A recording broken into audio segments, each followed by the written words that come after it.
ઝેરી રેડિયેશન કેટલા ખતરનાક હોય છે એને હું તમને એક બહુ સરસ મજાનો એક આપણા ચરક સંહિતાની અંદર એના એક ગાયના છાણનું જે મહામહિમ જેનો ફાયદો છે એના આપણા શાસ્ત્રાર્થ છે એ હું તમને બતાવું એના બહુ સરસ મજાનું બતાવું કે એક તમારે ગાયનો છાણ લેવાનું, એક તમારે ગાયનું છાણ લેવાનું, એક તપેલું જેટલું, અને એક તપેલું તમારે ભેંસનું છાણ લેવાનું.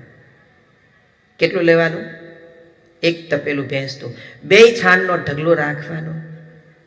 આ જોજો, જે ગાયો રાખતા હોય હે, જે ગાયોની સેવા કરતા હોય, જે ગાયના છાણ ચૂથતા હોય, ગૌમૂત્ર પીતા હોય, ગાયની આસપાસ રહેતા હોય, એનો કેટલો જોરદાર ફાયદો છે. ધ્યાનથી તમે સાંભળો. તો એક ગાયના છાણનું તપેલું લેવાનું, એક ભેંસના છાણનું તપેલું લેવાનું, બે મોબાઈલ લેવાના તમારે સારી કંપનીના, બે એક જ સરખા મોબાઈલ હોવા જોઈએ પાછા. એપલ તો એપલ, સેમસંગ તો સેમસંગ, વિવો તો વિવો, એના કોઈ એક જ કંપનીના બે સરખા મોબાઈલ રાખવાના અને બે મોબાઈલને પ્લાસ્ટિકની કોથળી પહેરાવવાની. શું? પ્લાસ્ટિકનું કવર પહેરાવી અને ચાલુ મોબાઈલ, ચાલુ મોબાઈલ, બે મોબાઈલને એક ગાયના છાણમાં અને એક ભેંસના છાણમાં ડબોચી દેવાના, એટલે કે ડૂબાડી દેવાના, સાવ ડૂબાડી દેવાના, અંદર વચ્ચે મૂકી દેવાનું, વચ્ચે છાણની વચ્ચે મૂકી, એની ઉપર બીજું છાણ મૂકી દેવાનું, એટલે શિખર કરી દેવાનું. ઓકે.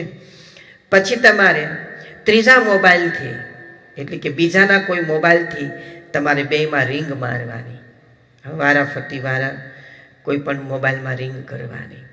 હે ને? તમે જોજો, જે ગાયનું છાણ હશે ને એને અને ફૂલે ફૂલ ટાવર પકડતું હોય ત્યાં જ કામ કરવાનું. આ જે સાયન્ટિફિકલી આ પ્રૂવ છે. એને ઘણીવાર મેં મારી જાતે પણ આવું ક્યારેક ક્યારેક કોઈ શિબિરોમાં પણ બતાવેલું હોય છે. એને તો એ બે મોબાઈલમાં વારાફરતી તમારે રિંગ કરવાની. એના તમે જોજો, જે ભેંસના છાણમાં તમે એક મોબાઈલને અંદર મૂક્યો છે તો એ મોબાઈલમાં રિંગ, એ મોબાઈલમાં રિંગ વાગશે. ભેંસના છાણમાં જે મોબાઈલ ડૂબાડીને તમે રાખ્યો છે એમાં રિંગ વાગશે, એમાં ફોન જશે.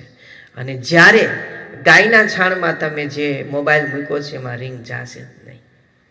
કહેવાનું તાત્પર્ય કે ગાયના છાણની અંદર એટલી તાકાત છે કે રેડિયેશનને કાપી નાખે, ઝેરી રેડિયેશનને કાપી નાખે. ઓકે. ગાયનું છાણ અને મોરપીસ, ગાયનું છાણ અને મોરપીસ. ભગવાન શ્રી કૃષ્ણ ગાયો એ માટે રાખતા કે સાયન્સ જાણતા.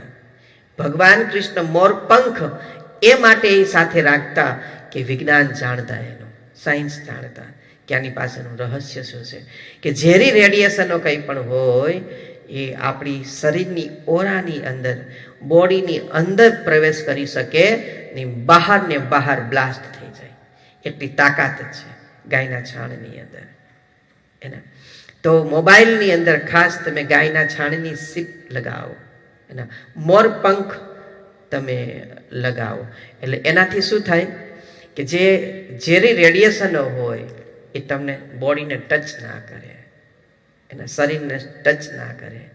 તો આજનું મોબાઈલ છે એ માણસને સતત ગેરહાજર રાખે છે, સતત ગેરહાજર રાખે છે.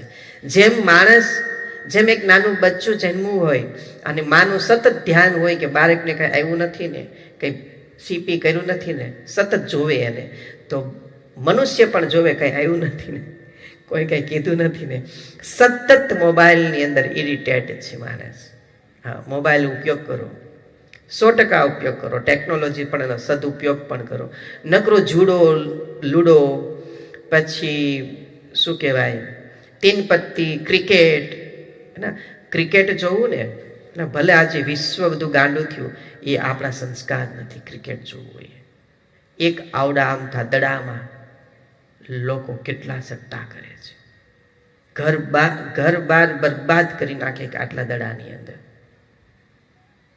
એના તો જે કોઈ હારતું એને કોઈ મનમાં ન હોય, આપણને બહુ હેરાનગતિ હોય છે.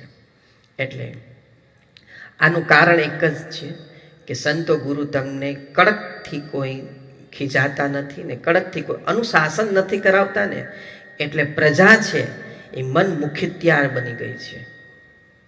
પ્રજા છે, શિષ્યો છે, મન મુખત્યાર બની ગઈ છે. પહેલા જે આપણા સંસ્કારો હતા ને, ગુરુકુલના સંસ્કારો હતા. અત્યારના ગુરુકુલની વાત નથી કરતો. અત્યારે એક જ ધર્મનું ગુરુકુલ, અમારા ભગવાન શું કરે એ જ બતાવવાનું, અંદરનું કોઈએ કાંઈ બતાવવાનું નહીં. એના બસ ટીલા ટપકા મારા મોતી માંજનનું બધું બતાવવાનું, બાહ્ય ભક્તિ કરવાનું. ગુરુકુલ એટલે શું? ગુરુના કુળના સંસ્કારો આપવામાં આવતા. એના ટોટલી માણસ, વ્યક્તિ, બાળક 13-14 વર્ષનો થાય ને એટલે એને 10મા દ્વારનું જ્ઞાન થઈ જતું. અત્યારે પેઢીઓ ને પેઢીઓ જતા રહ્યા, આવી ઉંમરોની ઉંમરો જતી રહે, તો પણ 10મો દ્વાર શું કહેવાય? અરે 10મો દ્વારની ક્યાં વાત કરો છો? ઓમ કેમ બોલાય એ પણ નથી ખબર પડતી. એના તો હું પણ ઘણી વાર સાધકોને, શિષ્યોને, બધાને આશ્રમની અંદર જોતો હોય, સેવામાં આવતા હોય, સાધના કરતા હોય, સેવામાં આવતા હોય, પણ આપણો આત્માનો સંપર્ક દિવસમાં કરવો પડે અને 100 વાર કરવો પડે. ગુરુ જેવા ગુરુઓને, મહાપુરુષો જેવા મહાપુરુષોને પણ સતત સંપર્કમાં પરમાત્માની સાથે રહેવું પડે છે. તો આજનું યુવાધન બહુ બગડી રહ્યું છે. તમે આપણા સનાતન ધર્મના કેટલા બધા ગૂગલમાં એપિસોડ છે, કેટલા બધા રહસ્યો છે, અગમ ગેબી, અગમ અગોચર, કેટલા સરસ મજાના રહસ્યો છે એ તમે જાણો. એમાં ખરાબાઈ છે, અમુક અંધશ્રદ્ધાનું બહુ છે, અમુક ભૂત પિશાચનું બહુ બધું, એ આપણે નિગ્લેક્ટ કરવાનું. આપણું જે અંતર જગત ખોલનારા જે કોઈ એપિસોડે છે એ તમે સાંભળો, ખાસ મનન કરો, ચિંતન કરો. તો આજના દરેક યુવાધન યાદ રાખજો, ફોનમાં ક્રિકેટ નહીં જોવાની. એના ફોનમાં બિનજરૂરી કોઈ રીલ સર્ફિંગ નહીં કરવાની. ઇનકેસ આવી હોય અને કોઈ રીલને, તમારું મોબાઈલ છે ને, તમારું મન ઓળખી જાય છે કે આને શું ગમે છે. એક રીલ તમે જોઈ હોય ને, સતત બીજા દિવસે એનું એ જ આવે છે. બોલો હા કે ના? એના બીજા દિવસે એના જ લગતા એપિસોડ આવે, બધા એના જ લગતા બધા થીમ આવતી હોય છે. તો મોબાઈલ એ તમને ઓળખી જાય કે આનો સ્વભાવ કેવો છે, એ પ્રમાણે આને બધું ડિસ્પ્લેમાં બતાવું. એના તો વિચારો, એક મોબાઈલ જેવો, મોબાઈલ નશ્વર વસ્તુ છે, એ પણ તમને ઓળખી જતો હોય કે આ જીવને શું જરૂર છે. આધ્યાત્મનું ટચ કરતો આધ્યાત્મનું આવશે. એના કોઈ અગમ અગોચરનું ટચ કરશો તો સર્ચ કરશો તો એ આવશે. કોઈ સેક્સ્યુઅલ બાબતો તમે સર્ચ, એ સતત આવ્યા રાખશે. એના કોઈ ડાન્સ, આ તે સર્ચ, તો એ સતત આવ્યા રાખશે. તો આનાથી આપણો જીવ આવી થાય છે. તમે વિચારો, એક ગાયના છાણમાં, જ્યાં ગાયના છાણમાં મોબાઈલ ડુબાડેલો છે, એમાં રીંગ નથી વાગતી, તો એનું પ્રમાણ એટલું સાબિત થાય છે કે ઓ ગાય માતાના છાણની અંદર કેટલી ગ્લોબલ તાકાત છે. તો આજની દીકરીઓને છાણ કે ગૌમૂત્ર એ નથી અડવું, બીજું કંઈક. હા, ઓલા ગામના રગડા છૂત છે, રોડ ઉપરના ગુંગા કાઢેલા રગડા જે હશે એ બધા આમાં ખાસે મોઢામાં લઈ, પણ ગાયનું છાણ છે ને એ કોઈ હાથમાં નહીં લે. એના તો આજની યુવા પેઢીઓએ ખાસ એટલું કરવું જોઈએ, ગાયનું છાણ હાથમાં જ લઈ લેવું જોઈએ. એ સી કેમ લેવું હાથમાં? જે આપણા જુઓ ગામડાઓની અંદર સામે ઢોર હતા ને આપણે ઓસરીમાં એ સૂતા, એની સતત મૂત્રની બદબુ આવે ને, એનાથી આપણી ઇમ્યુનિટી પાવર વધે. ગાયનું મૂત્ર સૂંઘવું જોઈએ, ગાયનો ડગ કે છાણ પણ સૂંઘવું જોઈએ. એટલું તાકાતવાળું છે. તો એક ગાયના છાણથી જો એટલા રેડિયેશન અટકી જતા હોય, તો વિચારો આપણને આપેલા આપણા ગુરુએ ગુરુ મંત્ર જે આપેલો હશે, તો કેટલા રેડિયેશનો અટકી જશે. એના કેટલા બધા રેડિયેશનો, ઝેરી રેડિયેશનો આપણને અટક છે. પણ આ છે ને બધું એ અદ્રશ્ય છે, અને તમારે બધાને નજરમાં આવે એવું હોય એ જ તમને ગમે છે.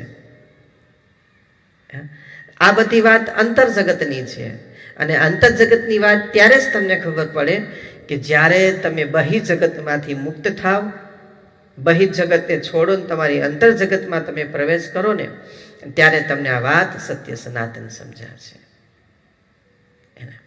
એટલે આજનું કેટલું બધું યુવા